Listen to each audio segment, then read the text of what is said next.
Greetings and welcome. My name is Jake Grayson. I'm a wildlife food forest garden designer, and excuse me, I'm straight in the middle of sorting out the designs for the walled garden using CAD. So I've done a lot of sketches, a lot of ideas, and now it's starting to get to really. It's very exciting. It's kind of creating shapes and just thinking about the spaces and what goes where.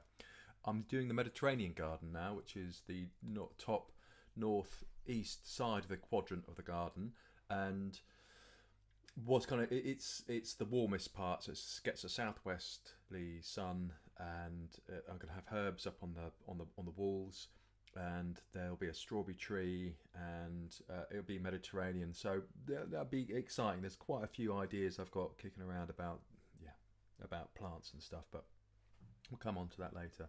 Now, what I wanted to do was to create a different. Oh, this has gone a bit slow.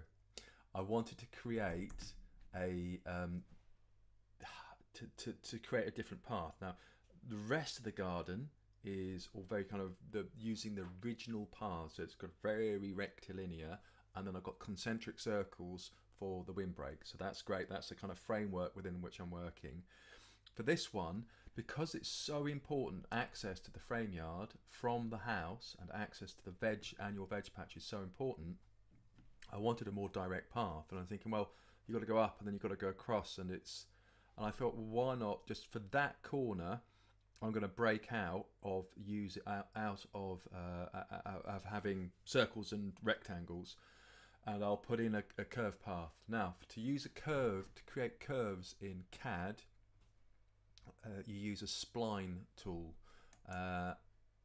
They are actually called, what are they called? NURBS. Hold on a second. NURBS, which is a very big, non-uniform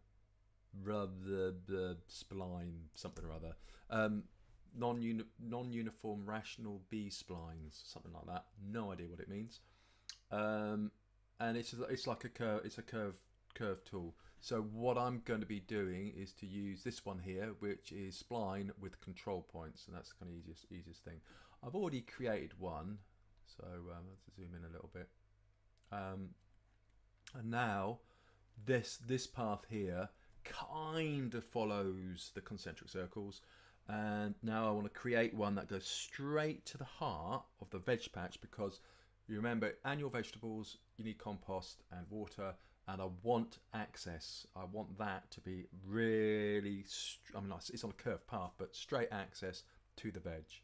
Now, the reason why I've only done a little bit in the middle here is it's a very big area. It's a 2-acre walled garden, and that is a vast amount of vegetables for one family.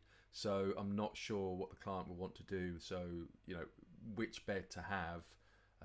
But that's, it's a vast number of beds, and I've created the divider lines as well, so that the bed's about 1 meter or so wide, 1 meter or so wide, and about 3.5 meters long, and that's kind of, you get a lot of edge in that space, but it's good for access as well. This is the kind of key thing. You're much better if you've got something which is very high maintenance to have good access, to have it much narrower.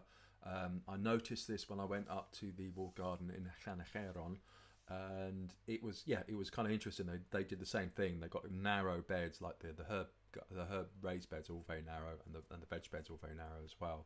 And it's precisely that reason. Good access means you weed it, and then and you keep on top of it, and you can harvest it easily as well. So yeah, I like this, and I like this kind of combination of forest garden and annual veg too. So the rest of these could be fruit bushes, it could be perennial veg, but yeah, there's a whole range of different options. So it's exciting space. So what I'm going to do then is get the spline tool, which is up here with control points, and I'm roughly, let me see where I am on this. Oh, that is kind of interesting actually. Yeah, so that's the point. This is the gateway here, and it's actually, I had it defined by the width of the path. So I will do this. I will take this one, and it's on automatic snapping. And now I'm going to set the snapping to 3. So that's 1 point. And do I want it to come over here? Oh, I don't know. Let's just try. Just click around a bit. And then I want it to go kind of to the heart. So switch to, there we go. Switch to what do you call it, automatic snapping to get it to click to the center of the circle. And then you can see that and you go, yeah, that's cool, I like that. Yeah. And the beautiful thing about splines is that you can just play around with them, and if you just change the snapping to free, it makes life a little bit easier. So possibly do this. Well, I'll just play around until you get the shape that you want. Yeah, and I want it to go in. What you do as well is you tilt your head a lot and look at things in a slightly different light. I do want to kind of bring that in a little bit so it's kind of more in the middle, but I do want a bit of a curve for a bit of excitement. A bit of an S-bend. Yeah. Lovely, lovely. And then that can come.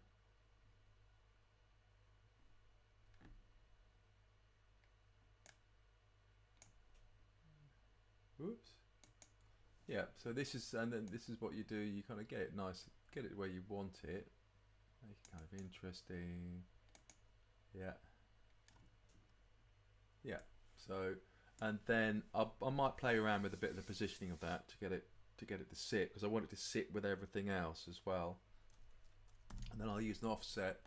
I've made the path about 1.6 meters big because it's quite a big space, and it'll be something like that. Yeah, and then you use the divide tool, and then you can chop away the different bits. So that's what I'm doing. So it's probably a smaller path. I'll put a smaller path in, and I'll try and get it to work with the top bit, this bit here, so that you come in and it's like more swoopy down here and then levels out a bit, I think. But you know, this is the thing. You kind of play around till you get the right shape for the space, so that when you come into the garden, it's a natural curve straight to the middle with your wheelbarrow with, I don't know, whatever you've got in your wheelbarrow, compost or plants or something. Okay, and I'll make that about a 0.9 meter wide path or something as well. There you go. So hope that's interesting. Using the spline tool, very, very groovy. And yes, there we go. See you soon. Cheers then. Bye.